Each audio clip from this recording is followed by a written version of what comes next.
अर्चना कापरे या आपल्या YouTube चॅनलवरील मखमली मोरपीस या शृंखलेतील डॉक्टर दत्तात्रेय तापकीर लिखित भावतरंग या सदरामध्ये मी आपलं मनापासून स्वागत करते। मंडळी, दरवर्षी 29 एप्रिल हा दिवस आंतरराष्ट्रीय नृत्य दिवस म्हणून साजरा केला जातो। बॅले नृत्याचे आद्य संस्थापक जीन जॉर्जेस नोवेर यांचा कालावधी आहे इसवी सन 1727 ते 1810। यांचा 29 एप्रिल हा जन्मदिवस। त्यांच्या स्मृतिप्रित्यर्थ हा दिवस साजरा केला जावा असं आंतरराष्ट्रीय नाट्यसंस्था म्हणजेच ITI इंटरनॅशनल थिएटर इन्स्टिट्यूटने ठरवलं। ही संस्था युनेस्कोची भागीदार असलेली स्वतंत्र संस्था आहे। तिच्या आदेशावरून इसवी सन 1982 सालापासून हा दिवस साजरा करण्यात येत आहे। या दिवशी जगप्रसिद्ध आणि त्या वर्षातील सर्वोत्कृष्ट नृत्य कलावंतांना जागतिक संदेश देण्यासाठी आमंत्रित केले जाते। आंतरराष्ट्रीय नृत्य दिवस साजरा करण्यामागे नृत्य कलेला आणि नृत्य कलावंतांना जगमान्यता मिळावी, या कलेचा उत्कर्ष आणि अधिकाधिक प्रसार व्हावा आणि नृत्य कलेला राजाश्रय मिळावा ही प्रमुख उद्दिष्टे आहेत। या निमित्ताने डॉक्टर दत्तात्रेय तापकीर यांनी हिंदी भाषेमध्ये लिहिलेला आजचा हा लेख। चला तर मग ऐकूयात। नृत्य की झंकार, जीवन की ललकार। नृत्य कला है, नृत्य शास्त्र है, नृत्य में शक्ति है, नृत्य में भक्ति है, नृत्य में आनंद है, नृत्य में सृजन है, नृत्य में आविष्कार है, नृत्य में अभिव्यक्ति है।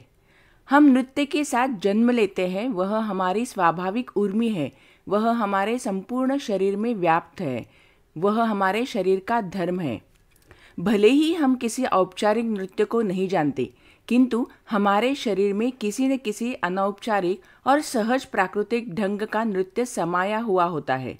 कुदरत हमारी पैरों में नृत्य बांधकर ही भेजती है। हमारा अचेतन मन भी नृत्य को जानता पहचानता है। हमारे चलने में भी नृत्य सुप्त रूप में छिपा होता है। हमारे आनंद के साथ नृत्य की गांठ बंधी हुई है। हमारी मुक्त खुशी नृत्य का रूप धारण कर लेती है। सदियों से पूर्व अश्मयुगीन मानवी सभ्यता से लेकर आज तक मनुष्य अपने थिरकते पैर और उभरते हाथ नचाकर अपने आनंद की अभिव्यक्ति करता आ रहा है। अपने उछलते कूदते बचपन को और फूलते लहराते यौवन को नृत्य की झंकार में आविष्कृत करता आ रहा है। नृत्य खिलता है सांसों की लय और दिल की धड़कन में। नृत्य प्रकट होता है अंतर्मन के भावनिक आनंद से। नृत्य हमारा जन्मसिद्ध अधिकार है। नृत्य मानवता की विरासत है, धरोहर है। हमारे भीतर के नृत्य को बचाना है, जगाना है, बाहर लाना है, उसे भूलना नहीं है। इसका मतलब भरतनाट्यम, कथक, कुचिपुड़ी या कथकली नृत्य सीखना नहीं है। इसका मतलब है अपने भीतर के खुद के असली नृत्य को खोजना। जैसे कि संत मीराबाई ने खोजा था, चैतन्य महाप्रभु ने खोजा था, संत नामदेव ने खोजा था। ईश्वर को नृत्य ज़्यादा पसंद है क्योंकि वह स्वयं ही नृत्य में लीन है। नृत्य और नर्तक अलग नहीं हो सकते। समस्त विश्व नृत्य में खोया हुआ है। हमारा चलना फिरना, कर्म करना, उठना बैठना, जीवन जीना भी नृत्य बने।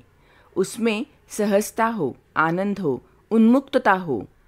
नृत्य की झंकार, जीवन की ललकार हो। मंडळी, आजचा हा जर व्हिडिओ तुम्हाला आवडला असेल तर याला लाईक करा। तुम्ही तुमचे मित्रमंडळी, आप्तस्वकीय, नातेवाईक आणि आपली पुढची पिढी या सगळ्यांना हा व्हिडिओ शेअर कराल अशी माझी खात्री आहे। आणि आतापर्यंत अर्चना कापरे या आपल्या YouTube चॅनलला जर तुम्ही सबस्क्राइब केलं नसेल तर लगेच सबस्क्राइब करा। पुन्हा भेटूयात पुढच्या गुरुवारी भावतरंगमधील अशाच एका तरल अनुभवासहित। तोपर्यंत हरिओम। सर्वम कृष्णार्पणमस्तु। धन्यवाद।